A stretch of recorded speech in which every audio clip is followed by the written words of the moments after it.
তোর তুমি তো চাকরিটা পাইছো, অথচ আমার জন্য কিছুই করলা না। কি করবো তোমার জন্য? মানে আমি তো তোমার কাছে এতটুকু এক্সপেক্ট করতেই পারি যে তুমি আমাকে নিয়ে শপিং এ যাবা, আমাকে দামি একটা কিছু গিফট করবা, রাইট? ঘুরে দিলাম না। মাত্র 1400 টাকার একটা ঘড়ি। আমার স্যালারি কত? 18,000 টাকা। ঘড়ির দামটা কত? 1400। এবার একটু ভাবো তো, মাসের স্যালারি 18,000, তোমার যদি 1400 টাকাতে একটু ঘুরতে দেয়, কি কম? তুজো দেখো, তুমি এই সরকারি চাকরিটা পাওয়ার পরে আমি অনেক বেশি খুশি হয়েছিলাম। বিয়ের আগেই তুমি এত বাবা মায়ের সাইড টানতেছো, বাবা মায়ের জন্য এত কিছু করতেছো, বিয়ের পরে তুমি কি করবা? কি বলতেছো তুমি?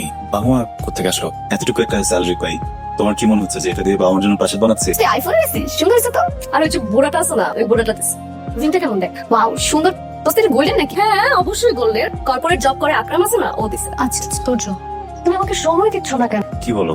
আমি আমার ফ্যামিলিকে এতটা সময় দিই না, তোমাকে যতটা সময় দিই। আমার বাসার ওয়াকিং ডিস্টেন্স 12 থেকে 15 মিনিট। আমি প্রতিদিন দৌড়াই যাই, 7 মিনিটের টাইমটা কভার করি, যেন বাকি সময়টা তোমাকে দিতে পারি। একটা বেসরকারি চাকরি করতাম, তুমি বললে হবে না, সরকারি চাকরিজীবী না হলে বাবা বিয়ে দিবে না। কষ্ট করে একটা চাকরি ম্যানেজ করলাম, তারপর বললো বেতন কম, এই জন্য বিসিএসসি প্রিপারেশন নিচ্ছি। বিসিএসসি প্রিপারেশন নিতে তো বেশ কিছু খরচ আছে, কিন্তু টিউশনিও করাচ্ছি। এখন বলতেছো সময় দিই না, কি করবো বলতো? আমি বুঝতেছি না কিছু। মানে শুধু মন থেকে ভালোবাসো এটাই যথেষ্ট? মানে তোমার কি উচিত না আমাকে ভালো একটা রেস্টুরেন্টে নিয়ে যাওয়া, ভালো একটা 5 স্টার নিয়ে যাওয়া, ভালো কোনো গোল্ডের অর্নামেন্টস গিফট করা উচিত না বলো? ভালোবাসা বলেন, লাক্সারি বলেন। আমি এটাই চাই। সরকারি জব করে এটাকে তুমি কাজে লাগাতেছো না কেন? তুমি কি করতেছো? তুমি গিয়ে টিউশনি করতেছো, বিসিএস এর জন্য প্রিপারেশন নিতেছো কেন বলো? তুমি বাড়ি করবা, গাড়ি করবা, বিল্ডিং বানাবা না? বেবি তুমি তো জানো আমি রাজনীতি করি। হ্যাঁ বেবি জানি তো। গ্রেট। 16 বছর তো কম কামাইছি, অনেক কামাইছি। তোমাকে তো আমি একটা আইফোন গিফট দিতেই পারি। নাও এটা তুমি ব্যবহার করো, তোমার জন্য সেটা। তুমি আচ্ছা তোর তোমার একটু লজ্জাও করে না? এই যে তোরা এত ছাড়ি দেই, এত বকা দেই, তোর লজ্জা নাই তোমার একদম? বল কি হয়েছে? আমরা পুরুষ না, আমরা ঝাড়ি খেয়ে অভ্যস্ত। বাবার কাছে ঝাড়ি খাই, মার কাছে ঝাড়ি খাই, অফিসে ঝাড়ি খাই, সোসাইটিতেও ঝাড়ি খাই।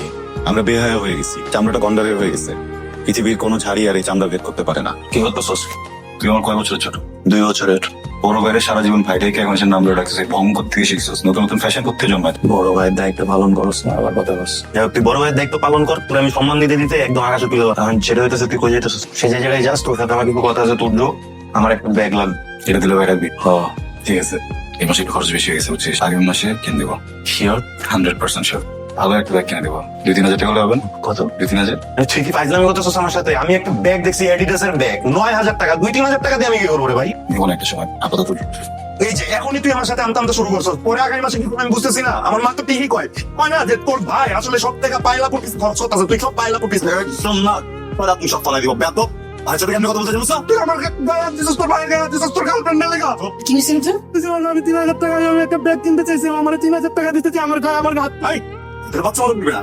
তাই তোর না বলছি ওর কাছে ব্যাগটা কিছু চাইতে না? আমার ভুল হয়ে গেছে, ব্যাগ ভাই হিসেবে ব্যাগ চাইতে রাখতে হয়। তাই চল তোর ব্যাগ লাগবে না, চল।